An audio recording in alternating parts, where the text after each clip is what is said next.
ভুলে ম্যাগাজিন নিয়ে যায় আসিফ, আর যেন এমন না হয় নির্দেশনা দেওয়া হয়েছে বলে জানিয়েছেন স্বরাষ্ট্র উপদেষ্টা। আন্দোলন যা হবার হয়েছে, এখন সবাই সঠিকভাবে কাজ করুন বলে আহ্বান জানিয়েছেন অর্থ উপদেষ্টা।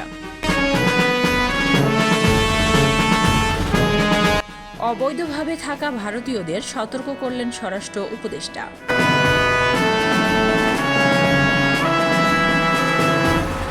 নির্বাচিত সরকারের সঙ্গে কাজ করতে মুখিয়ে আছে চীন বলে জানিয়েছেন মির্জা ফখরুল ইসলাম আলমগীর।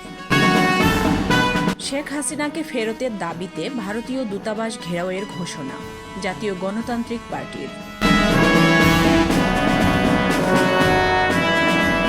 ক্যাম্পাসে সন্ত্রাসী কর্মকাণ্ড ফেরাতে বিশৃঙ্খলা করছে একটি পক্ষ বলে অভিযোগ করেছেন শিবির সভাপতি। দৈনিক মজুরি ভিত্তিক শ্রমিকের অধিকার প্রতিষ্ঠা করার আহ্বান জোনায়েদ সাকির।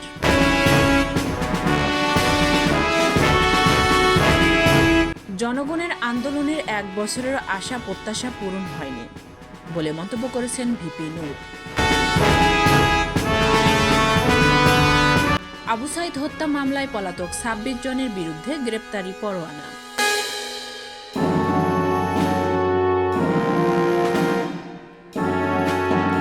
চব্বিশ ঘণ্টায় ডেঙ্গুতে হাসপাতালে 429 জন।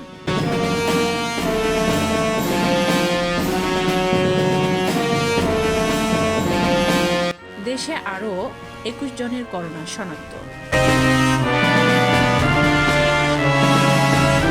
সাতক্ষীরা প্রেস ক্লাবে হামলা, আহত 10।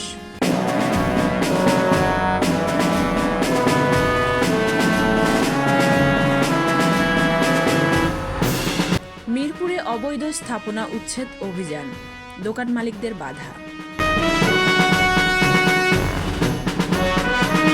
চট্টগ্রামে খুঁটিতে বেঁধে প্রধান শিক্ষককে মারধর।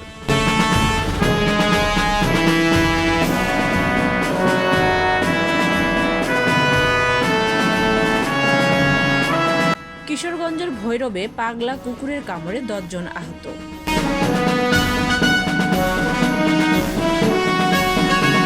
জয়পুরহাটে শালকের ছুরিকাঘাতে ভগ্নিপতি নিহত।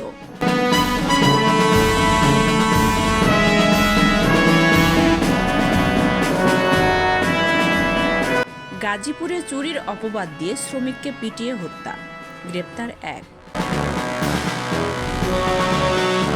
সুনামগঞ্জে ভারতীয় লেহেঙ্গা শাড়িসহ 5.5 কোটি টাকার পণ্য জব্দ।